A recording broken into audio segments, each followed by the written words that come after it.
Hey everybody, John Skiba here from the Consumer Warrior YouTube channel. It's Monday night. We're going live. All right, John Skiba here. I'm a bankruptcy and consumer attorney in the state of Arizona, a founder of the Consumer Warrior YouTube channel. And tonight I wanted to go live and do something I've been thinking about doing. And that is really to go over the comments, at least some of the comments on the YouTube channel. I'm a practicing attorney in the state of Arizona, and believe it or not, that takes up almost all my time. And so I want to get to the comments on the YouTube channel, but as the channel has grown over the years, it gets more and more difficult to be able to do that just because of the volume. And so I thought maybe what I'd do is, try to do a couple live streams maybe throughout the week and go over some of those questions. As always, I give my disclaimer that this is some guy talking on YouTube, so take it for what it's worth. I'm only licensed in the state of Arizona. I don't know laws everywhere else, so if you need actual legal advice, this is not the place for it. This is a jumping off point for you to maybe get some ideas, talk to an attorney locally. And if you're in the state of Arizona, my information is going to be below. So feel free to reach out and set up a consultation there. So we'll see how this goes. As you kind of go through comments on a YouTube channel, there's a lot of stuff you have to sift through. A lot of spam, a lot of questionable links that people like to put in the channel. So why don't we try this here? I will share with you really what's called the YouTube Studio, where I can see all of the various comments, and I'll try to go through them. So I just did a live stream last week on the FTX, Alex Jones, and as you can see, somebody from some companies decided that they would spam me with a bunch of comments. But I found a couple things that I wanted to go over that I thought would be good to talk about tonight. One of these here, Melvin Stewart, a couple days ago, in response to one of my videos over here on how to win debt collection lawsuits, asked, I don't know if maybe I can highlight it like this a little bit so you can see what I'm talking about here. But it says, what are the best questions to ask during arbitration? And the second question is, the debt collector never showed up for court and the judge put a judgment against me. So when you're in arbitration, so it's important to understand. I was just talking to someone on a potential client today on the phone about arbitration and discussing the differences between arbitration and mediation. Arbitration is kind of like an informal trial proceeding. In the state of Arizona, the arbitrator is actually usually another attorney that the court assigns to hear the arbitration hearing. And so I always say it's kind of like a trial around a conference room table is what you're looking at there. And so it's not something where they're trying to broker a settlement or find some middle ground. It's actually the plaintiff has to come in, the creditor, they have to present their case. You have a chance to cross-examine them. And so this question's a good one, asking what are some good questions to ask. You may want to check. I put a link in the YouTube things channel there as far as some of the tutorials I have. I have one on cross-examination. I just did a training in the Consumer Warrior community. You can check that video out there as far as how to do cross-examination, because you're really going to need to focus and help the arbitrator focus on the fact that they don't have a lot of information or understanding about the documents that they're testifying to. When you go to arbitration against a junk debt buyer, they're going to have a witness from the debt buyer come in. They're not going to have the original creditor. So I always focus really on two things, and that is standing, meaning do they have the ability, why is it that you should write them a check? They didn't loan you money. You didn't agree to pay them any money. I focus on, basically their lack of knowledge. And then two is damages. Asking questions that highlight the fact that they don't know how they came up with these numbers. They're just stating in a conclusory fashion that here's the amount that's owed, kind of thing. So those are the kinds of things that I tend to focus on when I'm in an arbitration hearing. All right, let's see here. A couple other comments. This is a good one here. Static Jolts wrote, if the debt is time barred, how does one respond? And so this is talking about the statute of limitations, where if the amount of time that your state in Arizona, you have 6 years, the creditor has 6 years from the time the account goes into default until they can actually, that they're barred if they wait too long. If there's more than 6 years that go by from the time the account goes into default They have 6 years to file suit. If they don't, then they're barred forever from doing it. And so Static Jolts here is asking if it's time barred, if it's outside that statute of limitations period, how do we respond to it? It's a good question, because periodically they'll file a lawsuit even though it's outside the statute of limitations. And that's when you need to file a motion to dismiss. So instead of filing an answer to the court, you're actually filing a motion to dismiss to get it thrown out, stating, hey, I think that it's outside the statute of limitations, judge. And then they have to come in and file a response to that. Even if the court denies your motion to dismiss, they will then give you an opportunity to file an actual formal answer to it. So you don't risk a default being entered. You'll still have plenty of time to do that. So that was a good question there. Let's see here. This question by Esther I thought was something that comes up quite a bit. Said, I just got served yesterday.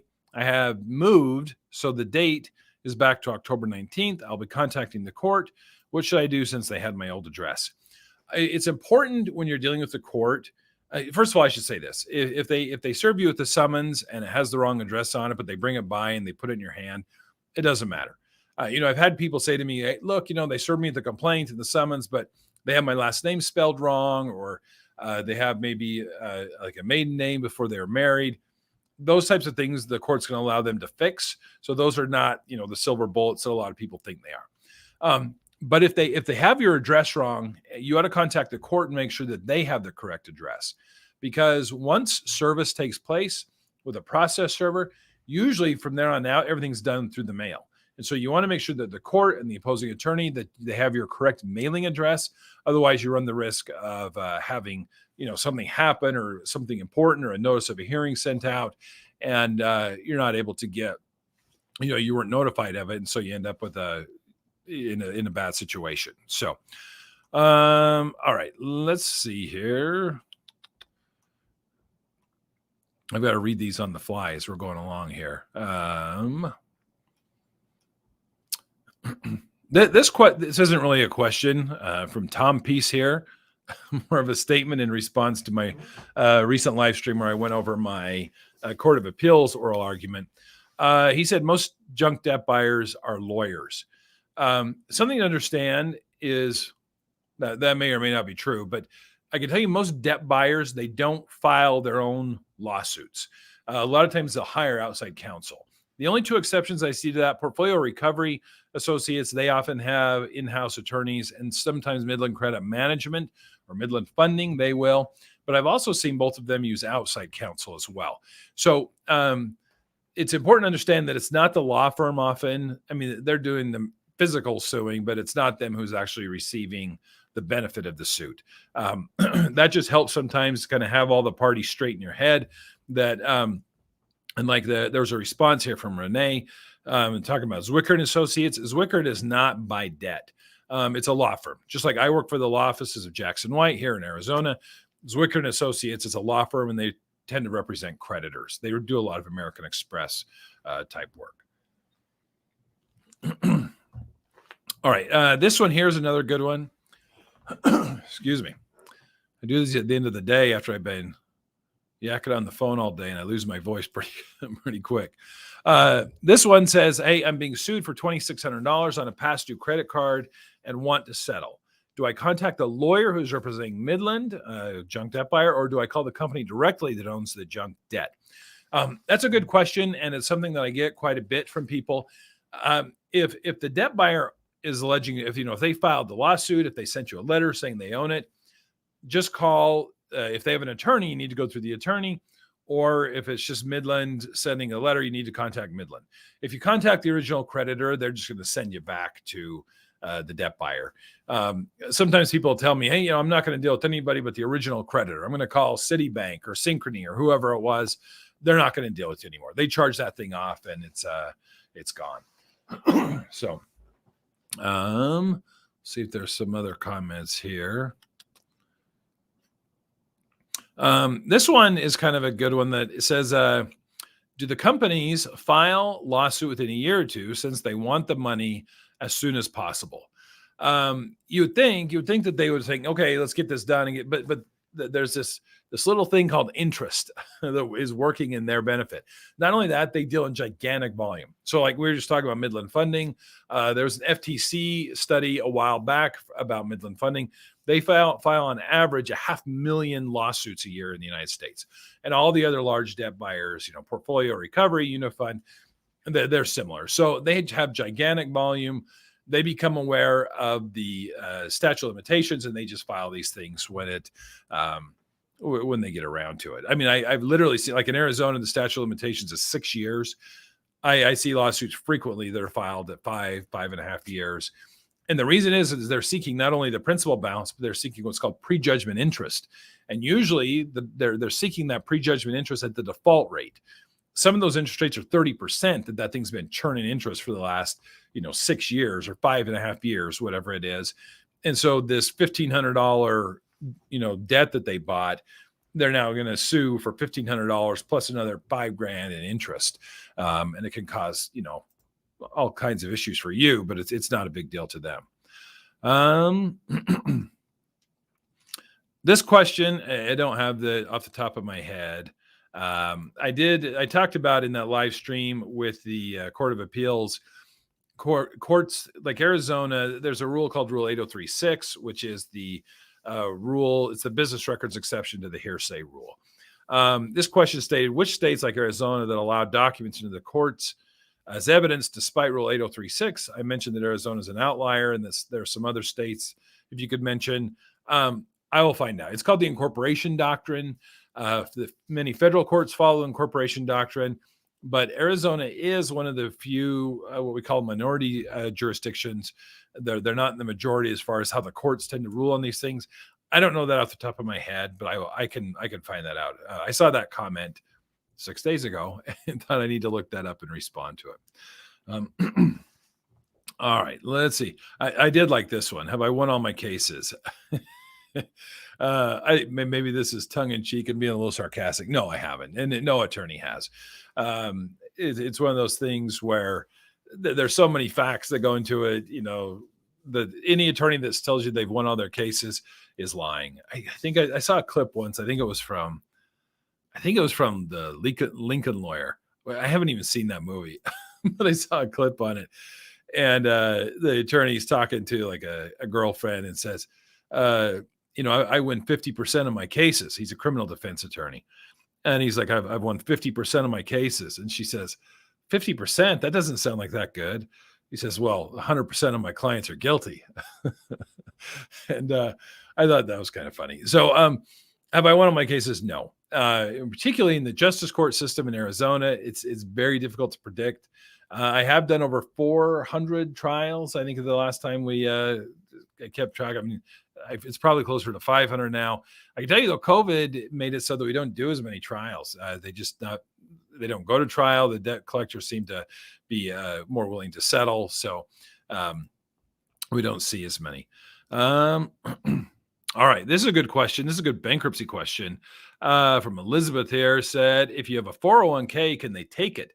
401ks under state and federal law, not only in Arizona, but under federal law, a retirement account like a 401k under the bankruptcy code is exempt.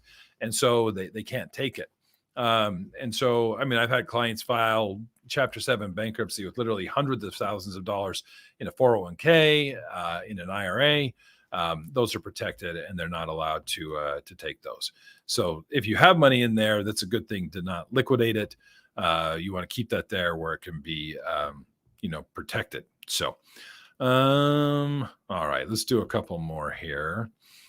This one from Mr. Clark 74 says, so I file an answer. This is relating to a debt collection lawsuit and then a motion to compel private arbitration. I talk about a lot just because it's one of the tutorials. I have a link here in the YouTube thing about compelling private arbitration.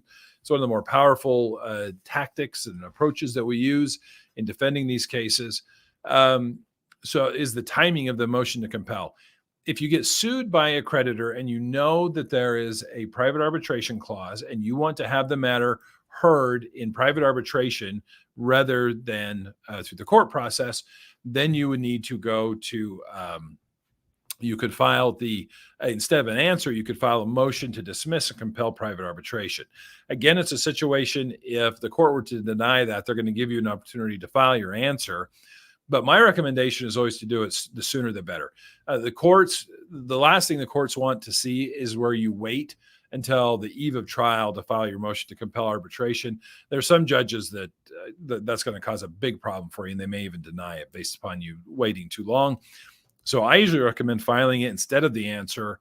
And then if the court denies that for whatever reason, then you still have the opportunity to file an answer at that point. So, all righty. Here I always like these comments. You're a practicing lawyer, right? Or usually I get this is, let's see what this video is. This was, usually I get these ones in response to whether charge-offs, whether if a debt's charged off, if they can still collect on it, they can. I promise they can. And people always say, I don't think you're a real lawyer. Did you go to law school? That kind of thing. You know what? This is a good question in response to my Black Friday video. This is Wells 328 says, hi, John. If you're filing for bankruptcy, you're allowed to spend any money on a debit card for Christmas before the lawyer files your bankruptcy case. Yes. So, I mean, it's not like if you the danger was if you're using credit cards. Debit cards is fine. If you're using your paycheck to buy Christmas gifts, that's not going to cause you any problems there. But you want to be careful if you're using credit cards. If you're filing a credit card and you make purchases, particularly luxury item purchases, TVs, trips, things like that, and then you file bankruptcy within a 90-day window after that, the creditor can come in and actually object to those specific charges going away. Same thing goes with cash advances that happen within 70 days prior to filing. You got to be super careful with that. And then there's also an argument that if you incur a bunch of debt and then you don't have any intention of repaying it, that could be deemed fraud, and it could cause you some problems there. So you got to be real careful with that. But debit cards, things like that, that's not going to, just using your money for expenses, that's not going to cause a problem. All right, let's, Mark Twain has a good question about debt collection lawsuit here. Talks about, he says, I answered his debt collection lawsuit. They moved for summary judgment, which they'll always do. Summary judgment, a motion for summary judgment is the debt collector's way of saying, Judge, we don't need trial. Just take a look at the documents we have and tell us that we win. They're trying to avoid trial altogether. So he says, I answered. They moved for summary judgment. Can I still settle with them, the debt collector, for less than the full claim? Or can I offer a settlement for withdrawal of the summary judgment? That instead of responding to the summary judgment. They know that summary judgment is one of the more difficult things for people who are representing themselves to do. That's why, again, in my tutorials that I have linked up in the chat area on YouTube, that's why I put that together, because it helps people who are representing themselves at least kind of format it correctly. But yes, I mean, the answer is you can always settle it. I mean, the way you need to think about this, junk debt buyers, debt collectors, their whole goal in life is to get money from you. If you're offering money, no matter what stage it's at, there's got to be some kind of deal that can be reached if you're offering them money, because that's what they want. You're going to get better deals if you do it at certain times rather than others. Like if you wait until there's a judgment and then they have garnishment going against you, it's going to be real tough to settle the case, because they could just tell you to pound sand and they're going to get money each and every week. But if it's something like this, there's no judgment entered. They may have filed their motion for summary judgment, but you can still reach out and offer a settlement to try to get it resolved. And not only that, in most jurisdictions, settlement discussions are not admissible in court. It's Rule of Evidence 408 in most jurisdictions, and in federal jurisdictions, where settlement discussions in general are not admissible. And the idea behind that rule is they want the parties to talk. They want them to try to resolve it. And so if you reach out to them and say, hey, I'll pay you $1,500 to get this thing to go away, that rule bars them from running into the court and say, oh, look, Judge, they already offered us $15. Clearly they owe it. So I know a lot of people have concerns about that. So that's not something you should worry about. You can always offer a settlement to try to get it resolved and try to get it taken care of that way. So let's see. Let's do a few more. Jason here. This is what he's giving me grief on one of my shorts here. I did this video over here. The title was "My credit card has been charged off. Can they still sue me?" Jason's like, "There's no debt. A charge is considered as earned income. Incorrect. You're wrong." Jason, with all due respect, I'm not wrong, and this is part of my mission in life is to dispel that myth. If a debt's been charged off, they absolutely can collect on it. They can still file lawsuits, and you ignore this fact to your peril. I'll tell you that, because they absolutely do. The charge off. So charge off, what it is understanding what it is once a debt goes 180 days with no payments. We're talking credit cards, medical bills, things like that. 180 days, there's been no payments by you. The creditor is required to charge it off. That means that they're counting it as a loss on their books for their own internal tax classification and tax purposes. So it's a loss. It does not mean that they can't continue to try to collect on it. It does not mean that they can't do what a lot of them do, then package it up with a bunch of other charged off accounts and sell them to junk debt buyers for pennies on the dollar. They absolutely can do it. They absolutely will do it. And if your only defense is this was charged off, they can't collect on it anymore, you're going to learn a real hard lesson that they can absolutely do that. And they're going to sue you and cause some grief there. So something to be aware of, that they can absolutely do that. I laugh only because every time I post it, I get people who just light me up saying that I've got that one wrong. So, all righty, let's see. We'll do one more. See if I can sift through the things right here and see if we can find one.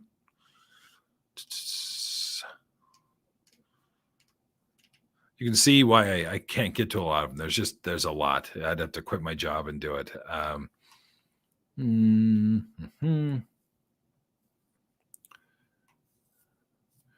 Okay, here's something that's kind of interesting, a strategy, I guess.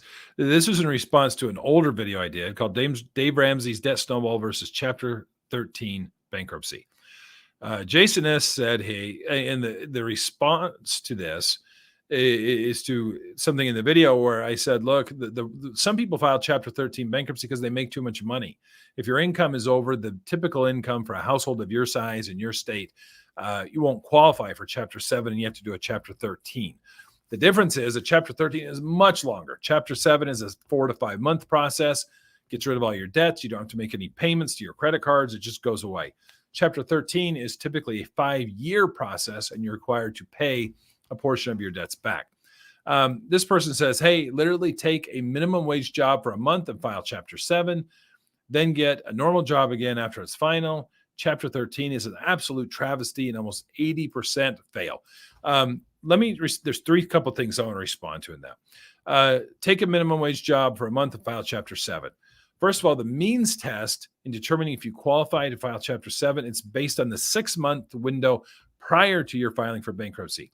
So just reducing your income for 1 month will not be sufficient.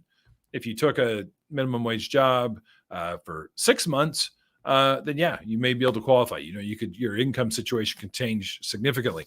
I've had clients who have made way over the allowed limits for a Chapter 7 bankruptcy, get laid off, get fired from a job, quit a job, whatever. Income's gone down significantly. There's kind of a window of opportunity there for them to file the Chapter 7, and they did. And then a year from then, they got a different job and they're able to move on. So,